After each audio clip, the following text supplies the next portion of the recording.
Last year, we attended our very first Treasury event, Eurofinance International Management Conference in Barcelona. Not only have we networked, met, discussed, brainstormed with amazing treasurers and actors in the space, we have also been able to attend thought-provoking panel discussions on the latest trends, topics, and challenges in corporate treasury. With more than 8 stages and 150 speakers, you can customize the agenda to fit your priorities. My personal favorite, the fintech space, where you can see new actors in the space explaining their solution and how they are disrupting the world of treasury. This year, we've partnered with Eurofinance to make it easier for everybody to attend the Eurofinance International Management Conference from October 2nd to October 4th in Copenhagen. And we even have a 10% dedicated discount code. Just type CT101/10, CT101/10 at checkout to unlock the discount at eurofinance.com/international. Welcome to the Corporate Treasury 101 podcast. In today's episode, we discuss Treasury Policy and Education with Jason Murphy from Centrus and the IACT, the Irish Association of Corporate Treasurers. Jason is co-founder and chief strategy officer at Centrus. He has 25 years investment banking and financial advisory experience, and Centrus is an independent financial services group that believes in finance with purpose. In the episode of today, expect to learn: why is debt more risky than equity? How is a treasury policy typically drafted? What are the key skills and knowledge areas that modern treasurers need to be equipped with? How does the IACT contribute to the professional development of treasurers in Ireland and around the globe? And what are some of the programs or initiatives it offers? And like always, much more. We hope you will enjoy the episode. If that is the case, and when you're thinking about how you found our podcast, chances are that it was through word of mouth, social media, or a recommendation from your favorite podcast platform. And this is our only request to you. The best way you can support the podcast, wherever you're listening to this, is to head to Apple Podcasts, search for Corporate Treasury 101, and give us a 5-star review. That will mean the world to us and help more people learn about treasury. And with all that being said, please welcome Jason Murphy.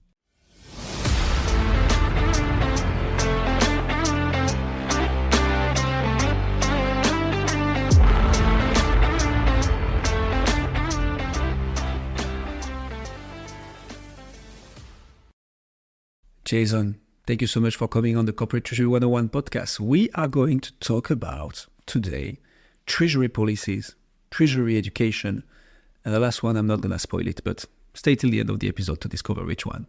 So, starting with treasury policy, that's actually something we have not covered on the podcast yet, at least extensively. So, Jason, please, can you explain to our listeners what a treasury policy is? And thank you for having me on the show. Delighted to be here. To some extent, treasury policy is the start. And what I mean by that is, whether you're playing soccer or whether you're a corporate treasurer, normally there are lines on a field and there's a rule book. The policy statement is your lines on your field. It's your goalposts, it's your rule book. In some cases, what you find is that in an organization, and particularly some of the smaller organizations, the policy and how treasury works is kind of part of the finance function. It's kind of almost buried in all of the other bits that you do. And sometimes it's not even very explicit. In the larger organizations, you have a very clear treasury management policy. As an advisor, it's probably the first thing I look for when I speak to a new client. In terms of that policy is going to give you as a treasurer or as somebody working in that department a very clear picture as to how the organization wants to manage treasury. And what I mean by the organization is, and I'm sure you've talked about this at many different podcasts before, but where treasury sits in the organization is often different depending on the organization. So when I talk about the full organization, I mean everything from shareholder to board right down to executive. So the policy is typically approved at board level. and it sets forth and helps with the strategy that's ultimately set by the board coming from the shareholders. So it's right at the heart of everything that happens within Treasury. So that's the starting point, I guess, of policy. The word policy, most people will be familiar with, and it's no different in Treasury and our Treasury management. I think what people sometimes consider to be Treasury, which is one area of Treasury, which is cash and liquidity management, they would probably find in most organizations some level of cash management parameters, some level of liquidity policies, etc. But the Treasury policy document is much broader. And I can go into that in much more detail if you want, Gideon. There's no problem. Yeah, we will. To continue on the soccer/football, depending on where those people are listening to us on. To continue on this analogy, on the soccer field, as a player, for instance, I should be knowing the rules. If I don't, I have a referee, just enforcing those rules. Is there an equivalent in the Treasury Department? And I'm asking because I've seen it and I know the answer, but I would like to hear it from you. Is there a referee? Well, first of all, I suppose I coach an under-12 girls soccer team, right? And cool. I really love that, actually. But it's when you talk about the referee enforcing the rules. So sometimes somebody does something by accident, so they don't intend to have a foul, and other times it's deliberate, right? And the referee has to make decisions at all points in time. Is it one or the other? Within Treasury, obviously you've layers of responsibility, and one of the things I would say about Treasury that's similar to soccer is you have segregation of duties.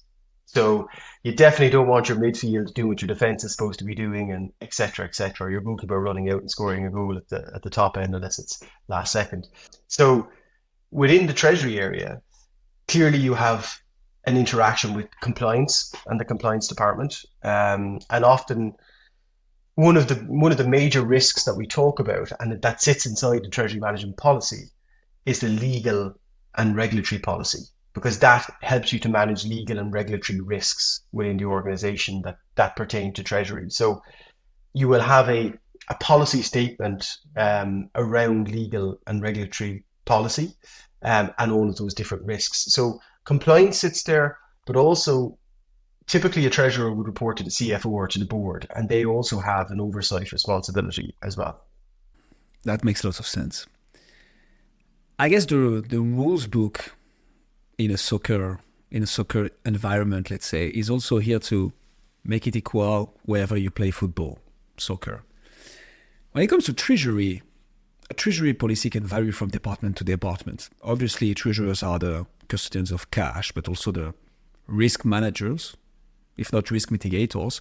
So at the end of the day, there is always more or less the same spirit. But you can have very different approaches to certain specific Treasury tasks. Why is that?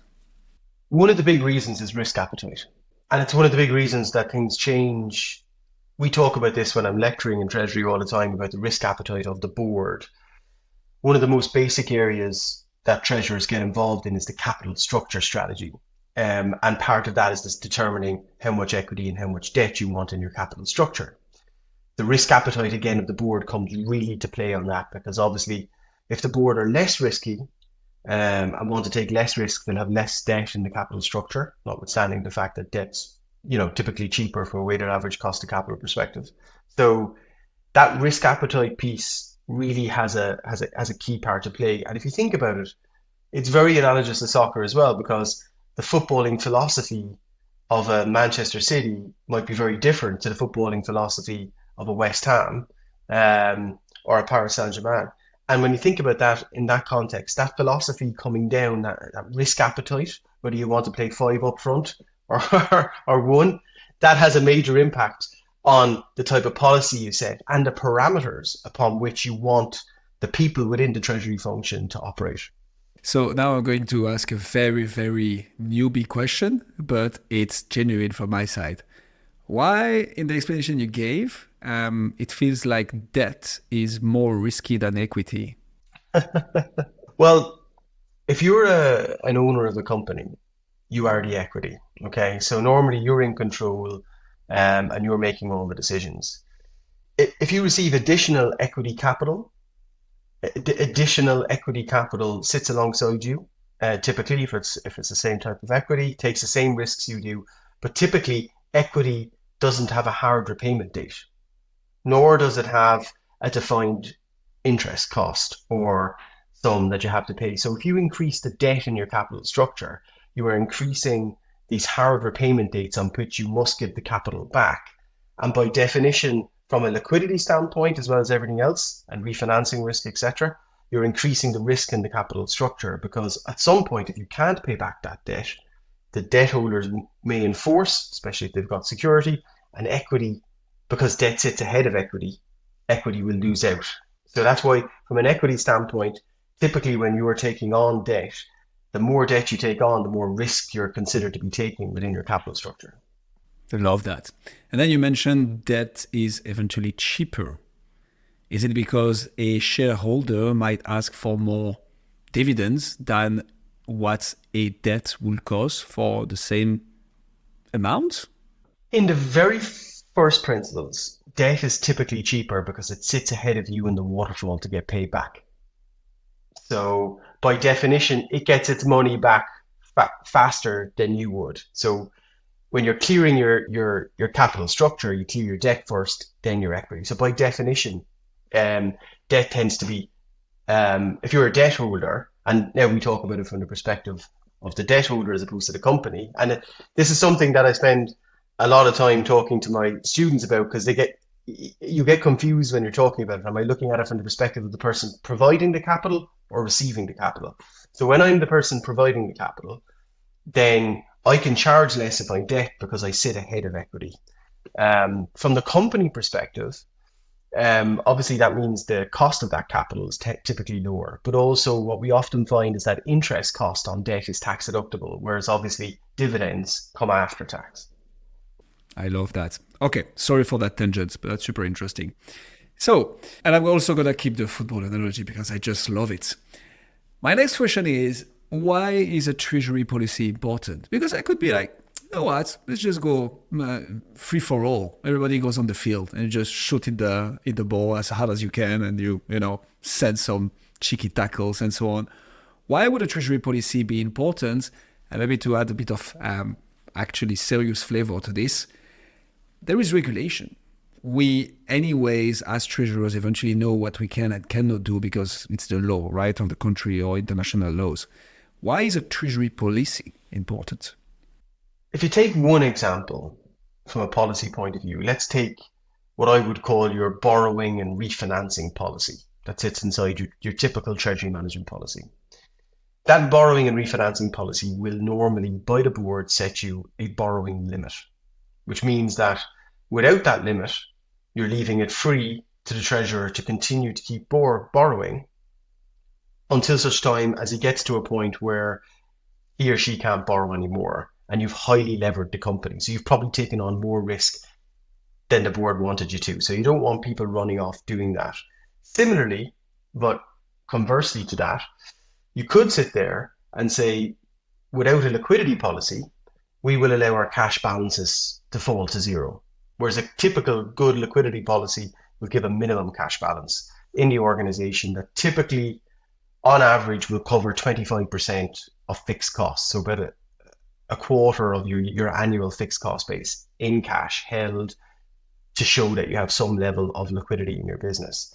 You could also talk about interest rates, and you could say, if I don't have a treasury policy that tells me whether I should fix my interest rates to manage my interest rate risk, or what percentage I should fix, then you could leave all of your interest rate risk completely unhedged and therefore cause major problems from a P&L or cash flow perspective.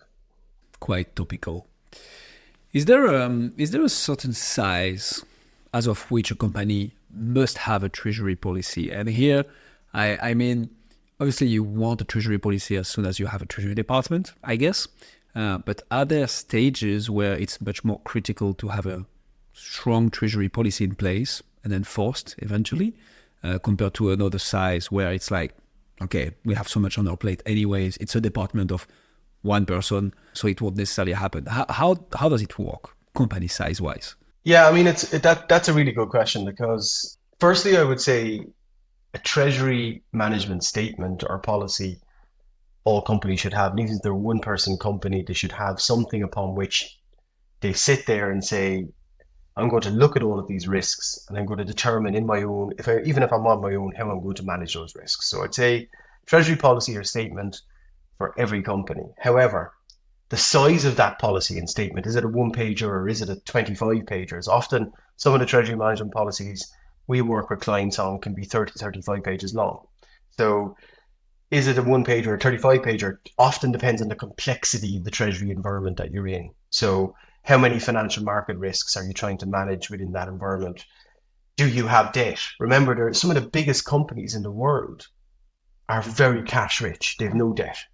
So the size of their components of their treasury management policy that deal with debt are often quite small because it says simply, we will not borrow any debt, or you need to come back to board if you're going to do so. So I would tailor the size of your treasury policy to some extent by the complexity as opposed to the full size of the business. But everybody should have one, yeah. So now that's super interesting. I would expect, so what do you call debt exactly? Because for me, a line of credit is debt, and even the biggest company out there have lines of credit, right? Whether they are drawing on it or not is another question. But I'm interested by that statement of saying biggest companies in this world have so much cash that they don't have debt. What do you mean by that? Yeah, I'm an accountant, by the way, by profession. So I love these kind of questions that cross over the accounting world into the treasury world. What I mean by debt is when you borrow from a lending institution on the basis of having to pay them back over a period of time. That's what I mean by debt. You're dead right in saying that to some extent, if you receive goods from somebody or you receive services from somebody and they send you a bill, until you pay that bill, by definition, as you said, there's a debt. And the biggest companies in the world will have that, but they may not have gone out to a bank or a lending institution and looked for a credit line to borrow X amount of million, or even have a revolving credit facility because their cash balances are so high. When I'm doing studies with some of my students, we often study that sort of operating cash cycle amongst different companies. And what you see with some of the biggest companies in the world, some of the really big tech companies, they almost produce their goods on a made to order basis, which means that from a debtor perspective, they're often getting paid before they provide the product. And on the supplier side, the supplier is giving, the credit terms they're getting could be 90 days. So their operating cash flow cycle is funding their business. They don't even need debt in that context. And that's not the case for a lot of retail companies. It's not the case for a lot of businesses. So there's a big difference between the two. So an accounting definition of debt is basically borrowing from a lending institution that you have to repay. For a treasury standpoint, it could be any line of credit that you have set up. But if I'm not drawing on my overdraft nightly, oh man, it's been a while that I haven't seen one of those. So it's interesting to have those definitions. Am I in the clear here, or am I mixing up stuff? No, you're slightly off piste, I think. Put me back on track. So yes, accounting definition, if you think about it from the perspective of assets and liabilities, that's the simplest way to think about it. So in liabilities, you'll often have current liabilities, which includes trade debt, trade creditors. Okay, so these are people that you've received a good or service, but you haven't paid them yet. So that's a form of debt in a way because you've received the product, but you haven't paid yet. But it's not the definition of debt that I'm using. The definition of debt I'm using is you get down into your long-term liabilities and you have borrowed under a facility agreement of some form from a lending institution and you have to pay that back and there's an interest cost associated with it. The bit in the middle, which I think is the bit you're kind of referring to, is where you have a bank overdraft or a working capital facility that you haven't drawn on. A working capital facility for me is still debt. Even though you haven't drawn on it, it's a line of credit. So I'd still put it in that overall debt definition. And the same with any kind of liquidity facility or RCF. But that trade creditors, I wouldn't call that debt. I'd call that creditors. So in a treasury policy, you'd obviously have a debt section, an interest rate hedging section. What else do you have in there? What is typically in a treasury policy? Let's unlock the mystery. Please, let's bust that one open. A little bit. Yeah. Well, you would typically have a liquidity risk policy. So this is going to be sitting in there talking to you about minimum cash balances, cash flow forecasts. 1 week, 12 week, 1 year, long term, medium term cash flow forecasts. You would also have, and I think some people they probably talk about this, but it's more specific in a lot of treasury policies around security. So how much of the asset pool are you willing to securitize against any kind of debts that you would take on? Credit counterparty risk is a critical one. Credit counterparty risk in the context of, what terms you might give to suppliers, what ratings you're happy to enter into long-term contracts with certain companies. Also, the ratings of your banks. So what we find in a lot of treasury policies is that there will be a maximum percentage you can have with any one bank, and there'll be a maximum percentage you can have inside various different rating categories from AAA all the way to BBB. So what you're looking for is that kind of diversified risk sitting inside that credit counterparty policy. And then you have operational risk policy, which is all about the different risks in the business operationally. Fraud, corruption, all the different things that can happen, all the bad things, or just mistakes, and payment issues. So you have that operational risk policy that kind of tries to outline exactly how we're going to do things. Part of that operational risk policy is also looking at some covenants that you might have on loan agreements, because if you don't meet those covenants, then you could end up in a situation where you're in default. So that's clearly an operational risk that you have to manage. So reporting and monitoring becomes part of that. So that's quite a lot. How do let's say I'm a fresh treasurer arriving into a couple of $billions of revenues a year company, and I'm asked to draft a treasury policy from scratch. We actually had somebody from an FTSE company asking us, hey, do you guys help us treasury policy draft? So there are companies that just either have grown significantly faster than any other, or like just didn't have a proper treasury policy in place, or an outdated one and want to redo it from scratch. Let's say I'm one of those treasurers. Where do you recommend me to start? Well, that's a big question. So you're in a $1 billion company and you want to sort of either have a very sort of not fit for purpose treasury policy, or you want to get you have no policy and you want to try and get to best practice somehow.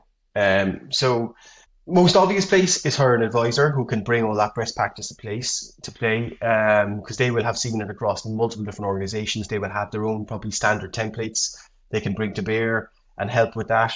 If you wanted to get a feel for what the whole thing looks like, there's a lot of treasury policies which are actually published online, by various different organizations. Yeah, they're few and far between, but they're there in terms of if you go and do a search. But or talk to peers. One of the things that we try to do, and obviously I think you may have mentioned at the start, I'm vice president of the Irish Association of Corporate Treasurers. One of the things about treasury associations is if you join those associations, obviously you get access to all of the other members that are in there, and you can often do peer-to-peer work where you reach out to the association and say, look, I've got a question. It could be treasury policy, could be FX hedging, could be anything. I'd like to talk to some peers about what they do, what's best practice. That's often it's a comfort zone that you can operate in without having to tell the world, hi, I'm group treasurer, but I haven't a clue what a treasury policy is. So that's an interesting one. And do you think, you see it obviously, but I'm curious to know if a treasurer, even within that safe environment, will be also willing to share the treasury policy. Isn't it something like, I don't know, trade secret? Like, hey, yeah, we hedge as of this threshold, and actually we are quite eager on risk when it comes to interest rate. I don't know, these kind of things are like, actually we are over leveraged because our policy allows us to do so, which is risky in the eyes of the market, but also allows us to have exponential growth on this industry. I don't know. Is it something people share easily? I wouldn't say they share any of that easily at all. I would say most of the people in that environment can at least help you to write the basic policy. So they may not refer specifically to their own circumstances, but they can at least refer to what's best practice in each one of the different pieces. And what they can also do is they can give you an indication of what they've seen themselves in the past, around generally what would be appropriate in these types of organizations. The real best place to go when you get into that level of detail where you want comfort is probably to hire an advisor who's got the expertise and is dealing with it day to day and can bring that expertise to bear. How much does that cost to hire an advisor to draft a treasury policy? You don't have to give your race, Jason, but just to have an idea. Yeah, look, I mean, it can be very, very cost effective. Generally speaking, when somebody comes on board, and it depends on the size of the organization. So go back to your original point, which is a valid one. If you're talking about a very small organization, you could be talking anywhere between 5 and 15,000 euros to get a treasury policy drafted. If it's a much bigger organization and you're looking at multiple different risks, that could go up to sort of 40, 50,000 euros. But it tends to depend on the size of the organization. And often what you find is that there is some level of the treasury policy sitting there. So really, actually, what the advisor is doing is updating it to best practice, and that's again a very small exercise more than anything else. Most advisors don't do that as a sort of how would you put it, a single exercise. They often do it as part of a review of the treasury operation. So they'll look at your treasury policy, they'll look at how the operation is actually functioning. What we would probably call a health check. Across the treasury. So look at how your systems are interacting with each other, look at how you're managing risk, look to see if there's any best practice gaps, and make some recommendations as part of that report, as well as updating the treasury policy. Coming from a consulting/advisory background myself, am I assuming correctly that the exercise could consist into doing a form of as-is analysis, saying, okay, this is what we have right now. Let's also look at what we want to include in the treasury policy and therefore look at how we operate today, whether there is room for improvement, kind of a to-be design, and say, okay, that's where we want to go. That's how the treasury should look like based on those needs and what you're doing right now, also based on where you want to go. And then there is the kind of policy draft and then implementation of it, which is not to be overlooked. But that's kind of how it would go. Step by step, exactly. And depending on how much time, because remember, inside treasury functions or inside finance functions, there's a lot of competing priorities. And I think you alluded to it at the start, in terms of, is the policy seen as, we don't want to have this document that we just put in the bottom shelf, gathers dust, we develop it because we have to, and then we're not living it.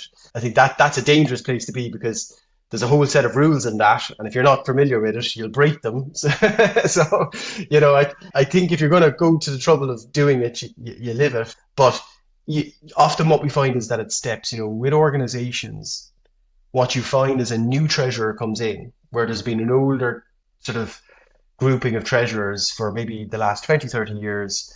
New treasurer comes in and he goes, or she goes, look, I actually need to look at this. I need somebody independent to come in and take a look at all of this with me and help me to think about it. And it's often having that second pair of eyes that's helpful. I love that. So, Jason, from what you've seen, what are some key components that should be included in an effective treasury policy? And by that, I mean, so you've given us the main topics that are covered into a treasury policy, but how do you make it efficient? The reason I'm asking this is, it's very easy to have as you said, 10, 30, 50, I've seen some 120 pages documents that document everything and like the best practice, how things should be done, how it should effectively be managed in each region, say you're a multinational. But what are the key components to make sure that it's at the same time providing enough value and guidance, but also not being too much precise that at the end of the day, that's totally unapplicable in the real life? How do you find that balance? And what are the key components to ensure that balance and make sure that the treasury policy is actually applied? Yeah, well, I like the concept of threes, okay? Me too. Trees are amazing. And this is again going back to in fact, I was actually talking to one of my students, actually to the class a few weeks ago. And sometimes when you use an analogy, as you know, when we talk about soccer, you never know where the analogy resonates with people. But anyway, we were talking about treasury, and I said, one of the students asked me, what's the best piece of advice you could give us going into a treasury career.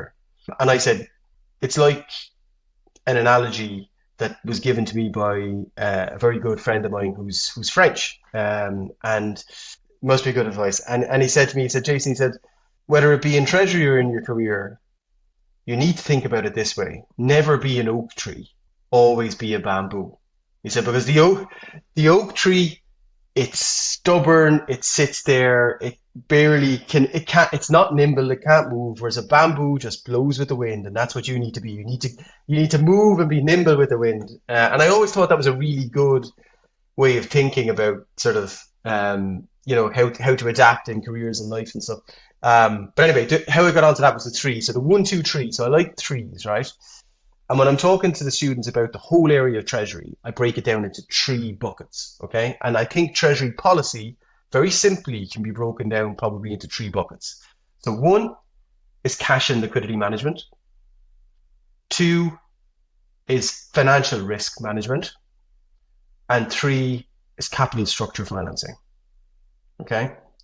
So in cash and liquidity management, you're going to deal with everything from size of cash balances to cash flow forecasting to liquidity facilities to trying to manage your anything that sits in terms of cash management systems, netting, pooling, all of that good stuff. That's all going to sit in cash and liquidity management. Financial and operational risk management, that's going to be managing all of the key financial market risks. So interest rate, FX, inflation, commodity, and 2 new ones for you, Guillaume, that are becoming very popular with our clients. AI. Yeah.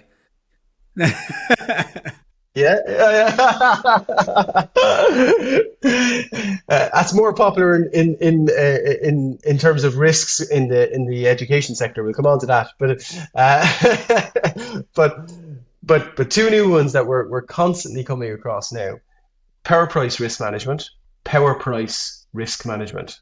In every market that companies operate in, they use energy. And energy prices have become more and more volatile, as you've seen over the last number of years. So inside a lot of the new treasury policies that are just coming out and that we're working with clients on, they're now implementing policies around how they manage power price risk. So that's become really forefront of what we're doing. And the other interesting one that's reasonably new as well is how clients manage the sort of nitty-gritty of certain commodities, okay? But whether it's dairy or whether it is fuel prices, which we see a lot, they're becoming more and more integral inside treasury policies. Before, they were almost an academic exercise, or they were very company-specific. But now, even with carbon credits and things like that, there's a lot of different aspects of commodities that people are trying to deal with. So they're 2 new ones. So as I said, bucket A, cash and liquidity management. Once you cover those key points I mentioned, that's your treasury policy there. Bucket B, financial and operational risk management. Cover those key buckets. And the final one is capital structure financing. And that's all about debt levels, relationships with banks, treasury capital structure strategy, credit ratings, and relationships with investors, etc. That's what sits in. So once you cover those 3 buckets, there's bits that sit underneath it, everything from performance measurement to decision making to budgeting to money laundering to staff training. All of that goes into another bucket. But those 3 ones will get you a good chunk of the way there. And so for each of those, am I correct to assume that you would have kind of in its structure, like the kind of objective of the policy itself, maybe some roles and responsibilities to segregate properly who does what within that bucket, and then some form of reporting as well, like, hey, it's good to have those in place, but we also want to be able to monitor them. And for that, we need to have person A reporting to person B about metric C, and so on and so forth. And that's how you overall have your... Correct. Think about it in 4 ways. Set the objective, set the rules, set the procedures, and then report and monitor on it. Makes lots of sense. So how have you seen kind of the treasury policy design, implementation, or overall writing evolve over the last couple of years, Jason? Have you been into any kind of work or seen any evolution on that side? The evolution has been, I believe, relatively extreme in that I think the risks sitting inside Treasury are better understood now than they were 10 years ago. The way we talk about Treasury and the professionalism of Treasury within organizations has definitely improved. There's a much better understanding of what I would call legal, tax, jurisdictional issues around Treasury and how Treasury accounting has come to bear in terms of decision making around Treasury policy and Treasury transactions than it has been for a long time. In fact, in most organizations now, what you find is the tax and Treasury gets brought together. The Treasury accountants become really important in terms of being able to advise and work through things. And obviously the legal department then, in the context of, multiple different subsidiaries, different jurisdictions, different legal regulatory requirements. I think when you look at it, part of that's driven by the regulatory rules that have changed over time. We have had what I would call an increase in regulation over the last 10 years, but we've also had a more complex environment for financial instruments and financial management. And when you think about some of the challenges that we have faced, as a set of corporates, over the last sort of 5-6 years, whether it's been COVID or various other things that have happened, those challenges have brought us to think very differently about Treasury. I say to my students, Treasury is the most important function, right? Isn't that obvious that they come into this and are aware of this already? I'm very objective, obviously. Zero bias in this podcast episode. Zero bias. But the reason is when you start leaving Treasury aside, when you start your job, or even when you start to train as an accountant, one of the first things you learn is cash is king. And who is the person in the organization that manages cash? It's the treasurer. So even if you go back to first principles, it's such an important function. So I think it's beginning to get elevated in terms of its status. And that has meant more sophistication, and policy development has become better, I think, and more strategic. And that's probably the word I use most of my students today, actually, is that Treasury is a strategic partner now, not just the person who manages the cash flow forecast and does various operational transactions. They're becoming a strategic partner, helping the CFO with capital structure strategy, with financial risk management strategy, with cash and liquidity management strategy. They're becoming that strategic partner to the board, and that elevation has adapted its way all the way through into policy. And I will add to this, for almost a decade, a bit more, cash has been pretty easily accessible on the markets. Interest rates were pretty low. We had ups and downs in everything, but what we've seen happening in the last couple of years is, well, obviously the interest rates have been rising like crazy. Now they're about to decrease a bit, but so with all this comes interest rate risk management, right? Because when you have a 0.5% or 1% interest rate, it's not the same story as 5 or 6, but also the impact it has on, as you said, financial risk management in the sense of foreign exchange risk management being linked to this. So you have this spotlight on the treasurer because all of a sudden we have FX loss or kind of quite heavy changes in the debt cost. But wait, who is responsible for this? Well, those people, but they didn't have any budget to do any hedging, let alone identifying exposure. Oh, let's actually look into this. So becoming quite central, which is a good thing for our profession, obviously.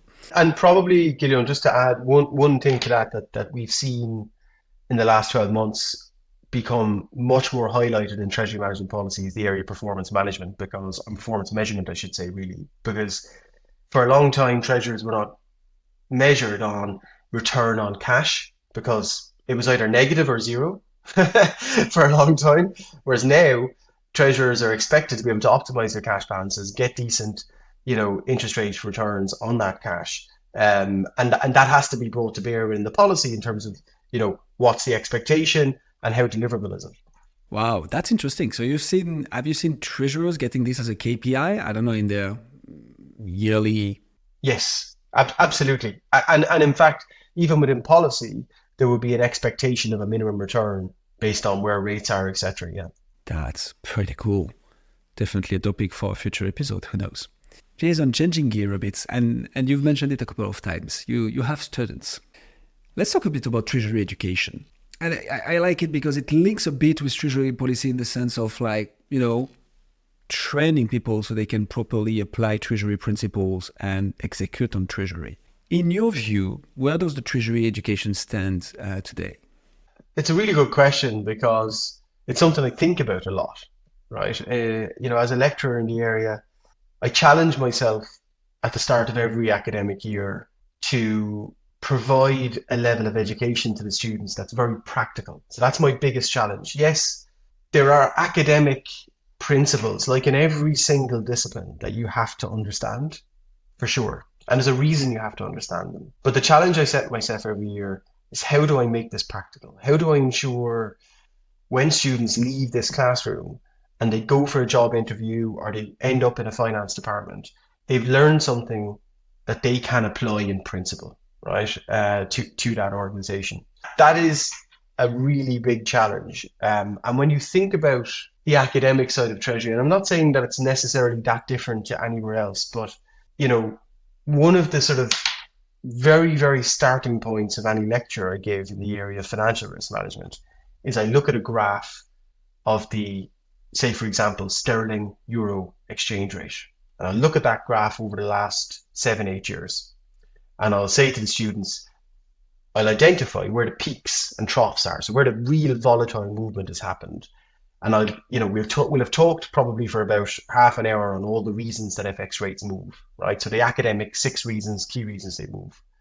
And then I'll ask them to put their hand up and identify which one caused each one of those points, okay? And they all do. And then, without fail, all of them point to one of the 6. And I turn around and I say to them, none of those 6 caused those movements. It was Brexit, COVID, etc. So it's this concept within Treasury education of trying to bring the practical back into the classroom, where you realize that when you're operating as a treasurer in an organization, there's a lot of stuff happening in the markets that you can't just simply calculate.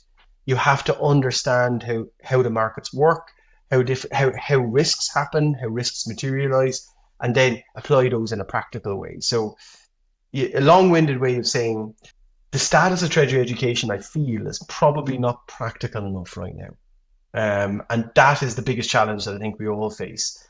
Yes, learn the absolute basics in terms of the academics, but let's try and get more practice into the education so that when the students leave, they actually leave with a form of training as well as an academic record. Let me play the devil's advocate here a bit, Jason. How do you do that? How do you train people to have practical skills when it comes to Treasury? Because I've done my time as an interim treasurer as part of my advisory role. And what you see is that treasurers have a very specific set of tasks, but also some things coming on top. And you have to know a system, which is the system used by the company, which encompasses a whole bunch of rules.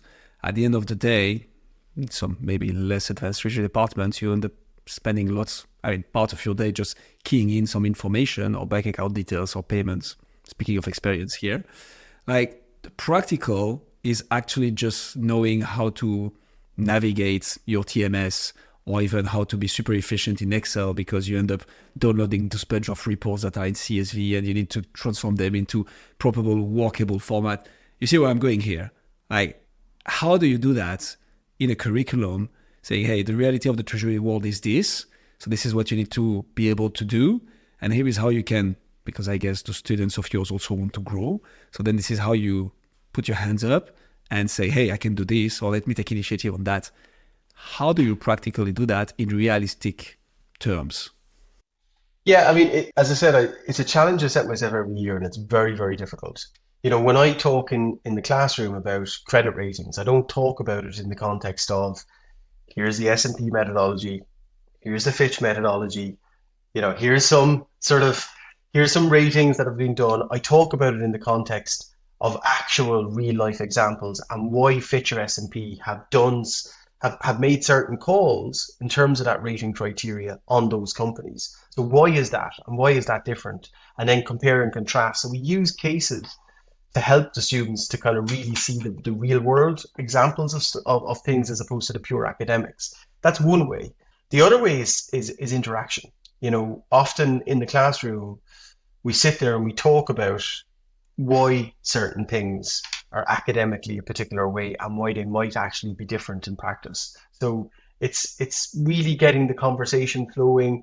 I encourage the students to ask me questions outside the classroom, send me emails, thoughts, concerns they have, things that, and we talk a little bit about, what an actual treasurer will do in the real world. The best way, though, and this is the little secret that I'm about to give you. Spoiler alert. Wait, let's keep the tension a bit. So the best way is I bring in. And we're going to come back after an ad break. Come back in 10 minutes. Oh, sorry, go ahead, Jason. That's brilliant. I love that.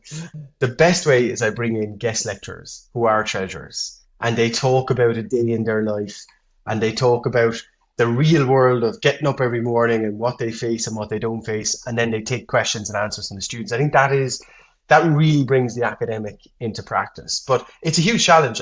You can't do it. It's not like you've got, in my course, you don't have a 3-year training record that you have to fill out in Treasury like you do in accounting. And that could be something for the future, in terms of Treasury, maybe Treasury will follow the path that the accountants have followed and say, well, look, you need to, yes, do your exams, but you also need to do a 3-year training record as a treasurer in order to become a fully practiced treasurer. Love that secret. What are the key skills and knowledge you're trying to pass on to your students? And by that, I mean, what is it that is expected from them from a hard skill standpoint? As you said, there is the very basic academic set of skills. So I imagine linking back to the treasury policy, because that relates to the direct treasury task, right? Cash and liquidity management, fundamental of this, capital structure, same thing. What is financial risk management? Okay, that's the hard skill kind of knowledge that you need to know by heart, if not a bit by heart. When it comes to actually evolving into a treasury department and also in terms of soft skills, what are you trying to equip your students with to go into this world of treasury, which is the most important function, by the way? What are the key skills? That's a difficult question because, key skills, when you think about what I was saying back about strategy, right? I could talk, and this is what I'd like to talk about, right? I could talk about leadership and management being a critical skill set of a treasurer. Most treasurers I talk to are really skilled leaders, right? Because they lead departments, or they've had to work and lead multi teams under high pressure environments to get to being group treasurer, right? So leadership and management skills, probably number one in most contexts. Number two, business and finance skills, right? Treasury shouldn't be devoid from the business, right? Or split out or separated. Business and finance skills, definitely very, very important. Risk management skills, absolutely. You have to be able to understand how to, and I think you get a lot of that from the classroom, the academic side of it at least. Then when you get into the practical world, dealing with banks, negotiating on hedges and stuff like that becomes important. But you can't get away from being a good communicator and a good negotiator. If you're not a good communicator and a good negotiator, it's very hard to be a good treasurer. There's no doubt about that. Communication, negotiation, and then you get into the things that you probably talk about straight off, which would be, modeling, planning, analysis type stuff, technology. Most treasurers have to have a really decent interaction with technology now, and data management, right? We can go on for days with data management, and be a good project manager. I think everybody has to be, even in your own life, you have to be a good project manager these days. So I love everything you said, Jason, but one in particular, which is business management. Treasury is often, and there is some truth in that, referred to as a support function, which it is by essence. I strongly believe, and we, with Usam at Corporate Treasury 101, strongly believe that it can be a strategic partner in the sense of, hey, where is my cash and what are we doing out of this? Let me actually bring value out of this cash. But it is a treasury function as well, a support function, as well. And what you say about business management is so good and so fundamental. Like, let's not overlook the fact of being able to understand the industry we are in, understand the business model our company is following, where are we adding value to the clients, how are we managing with the suppliers. I think if you're able to connect the dots between the business model, your company, and your role in the treasury function, you will grow in your career exponentially. It's like that's how it's done. At least that's what I strongly believe in. Jason, I want to touch upon the IACT, but lastly on the treasury education. What about literature? Is there any good treasury literature out there? What do you recommend your clients? Like when it comes to people wanting to read a book, where do you direct them exactly?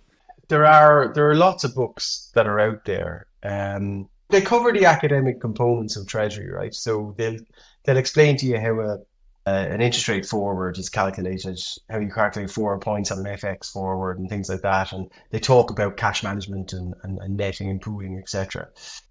That's something I struggle with, if I'm honest. There are lots of books, and I do reference a few of them with students. But I've not seen something recently that you could just take off the shelf and go, right, here's my 3 buckets of treasury. Here's an up-to-date view on how treasuries, even the Treasury policy area isn't really covered that well in literature, the thing we discussed about for a while. Technology moves so fast in treasury, a book, I think the reference books for my course are probably 10 years old. They still talk about checks. There's not many checks going on in the real world anymore in terms of payments. Digital currencies, etc. It's all evolving. True. So just jumping in here, Jason, sorry to interrupt, but before our US friends assassinate us, because I had somebody reaching out to us for exactly that. We did a specific episode for checks. Actually, there are some areas in the world where it's still used, and in the US, it's still a big thing. But indeed, where we are right now, in Western Europe, it's less used, and as we tend to go towards more digital means of payment, checks tend to disappear, but still a bit used in the US. But I see what you mean. So, Jason, are you saying that we need to write a book together on treasury? I have to say it is something on my agenda at some point that there's a very valid. But again, going back to your point, I think if you were to write a book on it, you would keep it very short.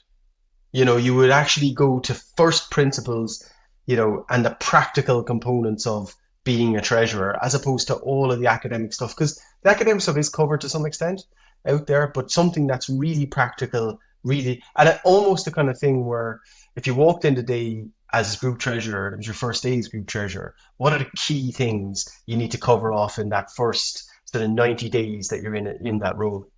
I love that. That gives me plenty of ideas. But let's not spoil everything right now. Jason, we are arriving towards the end of the interview, and first of all, I loved all the insights. I want to keep the last 5 minutes for the IACT. So we've already talked extensively about the IACT with Amy Cullen, who is still, I think, the current president of the association, talking about what you guys do there, what you stand for, the mission. One thing we didn't dig into that much with Amy is the education part of it. And I feel that leads nicely into everything we've covered here. So please walk me through what's the role of the IACT when it comes to education in Ireland, but also I feel worldwide, in the sense that it's really trying to get in a place where the IACT becomes a reference. So what are you guys doing there? What are the projects? What are you holding for us in the future? Give us the whole shebang. Firstly, we're a charity, and our charitable objective is actually all around education. So it's at the foundation of our entire organization. I've led the education pillar for a number of years in the IACT, and some of the things that we're doing within that pillar involve working with universities and linking with universities around the area of treasury. So we've invited students from certain universities, and we're going to expand that into our student membership. We brought them to conferences that we're running. We've given them the opportunity for networking events, etc. So that linkage with the universities is a critical one. And with some of the big education providers, we've done linkages with the likes of ACCA and others to do different seminars together, etc. one of the critical components of the education platform we have is the events that we hold, right? So we do lots of different events throughout the year where we try to pick topics that are important to treasurers and topical, and bring our treasurer community together to discuss those and have guest speakers, etc. So we have lots of those kind of educational events alongside some thought leadership that we publish on the website. Some of the more, I guess, I would call unique parts of what we do. We have a mentoring program, so where young treasurers can come in and be mentored by more senior treasurers. So we match up within our membership younger treasurers with senior treasurers, and we help them through a program, and we get professional coaches involved, etc. as well, to help with that and bring and support along the way. And that's been quite successful. We've had a number of those young treasurers get more and more senior, and hopefully at some point they'll become mentors as well within the organization. So that bit is. And finally, this year we're launching, we probably haven't fully announced this yet, but our plan is to launch a graduate program within the IACT. So within that, our plan is to have a number of companies take a student from one of the university treasury modules into their organization for 3 6-month periods. And at the end, obviously, hopefully they will have a career in treasury. So that's something we're hoping to launch this year, that graduate program. So we're trying as best we can to really link with education as well as the practical side of what's happening within our membership, and be innovative as much as we can do in the area of treasury education. Absolutely love that. It makes a lot of sense. So that's kind of exclusive information here, the announcement of the graduate program, Jason. Well, we haven't formally launched it yet. So, but by the time this podcast goes out, hopefully we'll have launched it at that point. We'll make sure that the stars align when we do so.